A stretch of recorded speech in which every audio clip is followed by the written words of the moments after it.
Hello. ആ ഇന്ന് തന്നെ അയച്ചേക്കണം. ആ നാളെ എങ്കിലും കിട്ടണം. ഓണമൊക്കെ കഴിഞ്ഞ് വളരെ റിങ് ചെയ്താ ഒരിക്കലും എടുക്കാത്ത നമ്പറായിട്ട് ഒരുത്തം പന്നുണ്ട്. വെറുതെ സമയം എടുക്കാൻ. ആ ഒന്ന് വിളിച്ചോട്ടെ. അയാളൊന്ന് ഇറങ്ങിക്കോട്ടെ. 4850.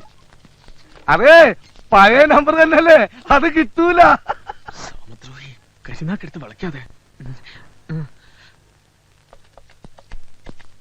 ഇതെന്താ നേർച്ചയാണ്? കൽക്കട്ടയ്ക്ക് ഒന്ന് വിളിക്കണമല്ലോ. അതെ ഒരു പ്രാവശ്യത്തെ കൂടുതൽ ട്രൈ ചെയ്ത് തന്നെ മെനക്കെടുത്തരുത്.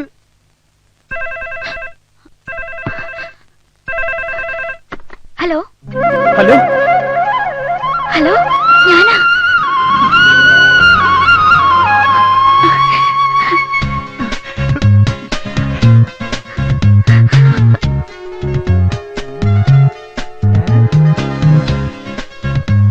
ഇത്രയും കാലം ഫോൺ കിട്ടാനിട്ടായിരുന്നു. കിട്ടിയപ്പോ ഒന്നും മിണ്ടുന്നില്ല. എന്തേ ഇത്? ഹലോ, എന്താ എന്നെ പിന്നെ വിളിക്കാഞ്ഞത്? വിളിക്കണുണ്ടായിരുന്നു. കിട്ടണ മുഴുവൻ റോങ് നമ്പറാ. ഞാനിപ്പോ നാട്ടിൽ ഈ ഫോൺ ഒന്ന് കിട്ടാൻ വേണ്ടി ദിവസം പ്രാർത്ഥിക്കുന്നുണ്ടായിരുന്നു. ഞാനും. ദൈവം നമ്മുടെ കൂടെ ഉണ്ട്. അതുകൊണ്ടാണല്ലോ ഇപ്പോഴെങ്കിലും ഒന്ന് കിട്ടിയത്. ഞാൻ വലിയ ടെൻഷനിലായിരുന്നു. അതിനേക്കാൾ വലിയ ടെൻഷനില്ല ഞാൻ. എന്റെ കല്യാണം നിശ്ചയിച്ചിരിക്കുക. എന്നെ കൊണ്ടുപോവോ? ഞാൻ വിളിച്ച വരുമോ? എവിടെ വേണേലും വരാം. എന്നാ ഞാൻ ബാംഗ്ലൂർക്ക് വരട്ടെ? അത് വേണ്ട, ഞാൻ ഇന്ന് നാട്ടിൽ പോവാ.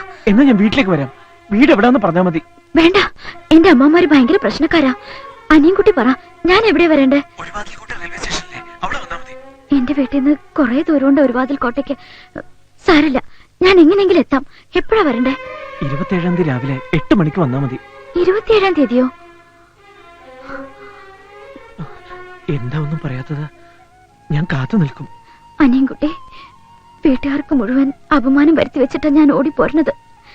വരാതിരിക്കോ?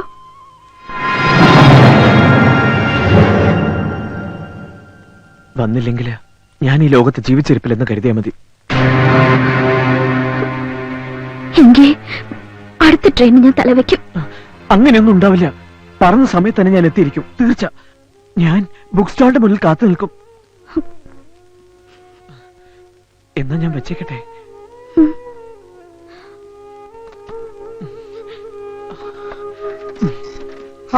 ചെല്ലി കൽക്കട്ട കൽക്കട്ട. ഇത്രയും നാള് വിളിച്ചിട്ട് കിട്ടാത്തതിലുള്ള നഷ്ടമൊക്കെ നികത്തി തന്നെ നന്ദി. ഇതാ ബില്ല് 740 രൂപ. ഇന്നാ 800 രൂപയുണ്ട്. ബാക്കി താമസം. എന്തൊരു തങ്കപ്പെട്ട മനുഷ്യൻ. ഞാൻ തെറ്റിദ്ധരിച്ച് ഇടക്കിടക്ക് വരണേ.